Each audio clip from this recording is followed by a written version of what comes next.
श्री कृष्णा मित्रों, मैं प्रियंका स्वागत करती हूँ आपका जीवन और आध्यात्म में। मित्रों, आज मैं कहानी लेके आई हूँ प्रबोधिनी एकादशी की।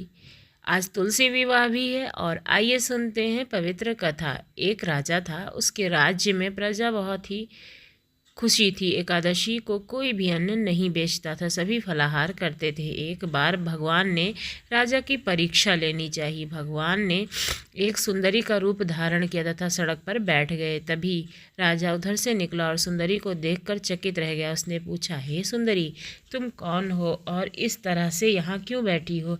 तब उस सुंदर स्त्री बने भगवान, मैं निराश्रित हूँ, नगर में मेरा कोई जान पहचान का नहीं है जिससे सहायता मांगू। राजा उसके रूप पर मोहित हो गया था। वह बोला, तुम मेरे महल में चलकर मेरी रानी बनकर रह सकती हो। सुंदरी बोली, मैं तुम्हारी बात मानूंगी, पर तुम्हें राज्य का अधिकार मुझे सौंपना होगा। राज्य पर मेरा पूर्ण अधिकार होगा।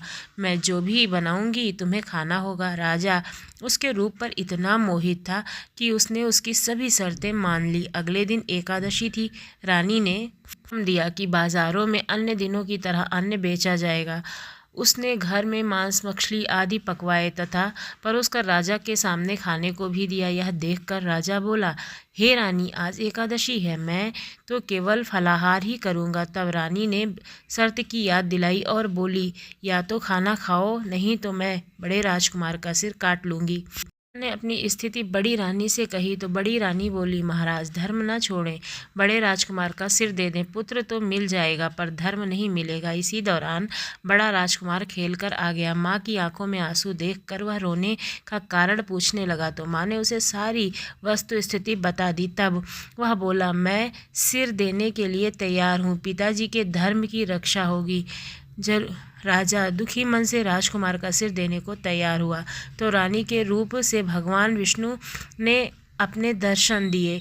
राजन, तुम इस कठिन परीक्षा में पास हुए हो। भगवान ने प्रसन्न मन से राजा से वर मांगने को कहा तो राजा बोला, आपका दिया हुआ सब कुछ है प्रभु मेरे पास, हमारा उद्धार करें। उसी समय एक विमान उतरा। राजा ने अपना राज्य पुत्र को सौंप दिया और विमान पर बैठ करके परमधाम को प्राप्त हुआ। श्री हरि। चलिए अगली कहानी को सुनते हैं। देवउठनी एकादशी की ये प्रमुख कथा है। शंखासुर नामक राक्षस था। शंखासुर ने तीनों लोकों में बहुत ही उत्पात मचा रखा था। तब सभी देवताओं ने आग्रह करने पर भगवान विष्णु ने उस राक्षस से युद्ध किया और यह युद्ध कई वर्षों तक चलता रहा। युद्ध में वह असुर मारा गया और इसके बाद भगवान विष्णु विश्राम करने चले गए। कार्तिक शुक्ल एकादशी के दिन भगवान विष्णु की निद्रा टूटी और सभी देवताओं ने भगवान विष्णु की पूजा की थी। शिव महापुराण के अनुसार एक समय में दैत्यों का राजा दंभ हुआ करता था। वह बहुत बड़ा विष्णु भक्त था। कई सालों तक उसने कोई संतान को जन्म नहीं दिया था। उसने शंकराचार्य को अपना गुरु बनाकर उनसे श्री मंत्र प्राप्त किया था। यह मंत्र प्राप्त करके उसने पुष्कर सरोवर में घोर तपस्या की। भगवान विष्णु उसकी तपस्या से प्रसन्न हुए और उसे संतान प्राप्ति का वरदान दिया। भगवान विष्णु के वरदान से राजा दंभ के यहाँ एक पुत्र ने जन्म लिया। इस पुत्र का नाम शंखचूर्ण रखा गया। बड़ा होकर शंखचूर्ण ने ब्रह्मा जी को प्रसन्न करके पुष्कर में घोर तपस्या की। उनकी तपस्या से प्रसन्न होकर ब्रह्मा जी ने उसे वरदान मांगने को कहा। तब शंखचूर्ण ने वरदान मांगा कि वह हमेशा अजर अमर रहे, कोई भी देवता उसे मार ना पाए। ब्रह्मा जी ने उसे यह वरदान दे दिया और कहा कि वह वन जा करके धर्मध्वज की पुत्री तुलसी को तपस्या कर रही हैं, उनसे विवाह कर ले। शंखचूर्ण ने वैसा ही किया और तुलसी के साथ विवाह के बाद सुखपूर्वक रहने लगा। उसने अपने बल से देवताओं, असुरों, दानवों, राक्षसों, गंधर्वों, नागों, किन्नरों, मनुष्यों तथा त्रैलोक के सभी प्राणियों पर विजय प्राप्त कर ली। वह भगवान श्री कृष्ण का परम भक्त था। शंखचूर्ण के अत्याचारों से सभी देवता परेशान होकर ब्रह्मा जी के पास गए और ब्रह्मा जी ने उन्हें भगवान विष्णु के पास जाने का परामर्श दिया।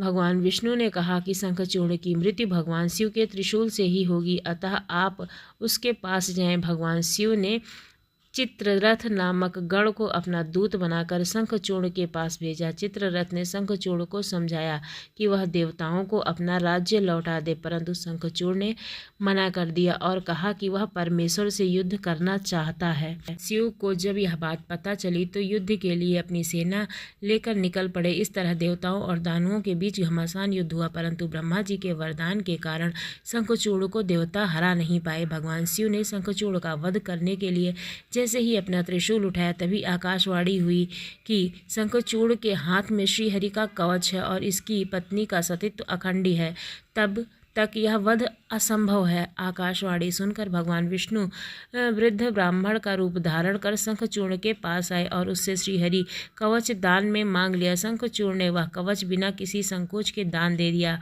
इसके बाद भगवान विष्णु शंखचूड़ का रूप बनाकर तुलसी के पास गए। शंखचूड़ रूपी भगवान विष्णु ने तुलसी के महल के द्वार पर जाकर अपनी विजय होने की सूचना दी। यह सुनकर तुलसी बहुत प्रसन्न हुई और पति रूप में आए हुए भगवान का पूजन किया व रमण किया। ऐसा करते ही तुलसी का सतीत्व खंडित हो गया और भगवान शिव ने युद्ध में अपने त्रिशूल से शंखचूड़ का वध किया। भगवान विष्णु ने कहा, देवी, तुम मेरे लिए भारतवर्ष में रहकर बहुत दिनों तक तपस्या कर चुकी हो। तुम्हारा यह शरीर नदी रूप में बदलकर गंडकी नाम नदी के रूप में प्रसिद्ध होगा। तुम पुष्पों में श्रेष्ठ तुलसी का वृक्ष बन जाओगी और सदा मेरे साथ रहोगी। तुम्हारे श्राप को सत्य करने के लिए मैं पाषाण शालिग्राम बनकर रहूँगा। गंडकी नदी के तट पर मेरा वास होगा। देव प्रबोधिनी एकादशी के दिन भगवान शालिग्राम व तुलसी का विवाह संपन्न कर मांगलिक कार्यों का प्रारंभ भी किया जाता है। हिंदू धर्म की मान्यता के अनुसार इस दिन तुलसी और शालिग्राम विवाह करने से अपार पुष्प प्राप्त होता है और उसी दिन से नेपाल में गंडकी नदी पे हमेशा शालिग्राम मिलते भी हैं। आपको ये जानकारी कैसी लगी ज़रूर बताएं। यदि अच्छी लगी तो चैनल को सब्सक्राइब करें।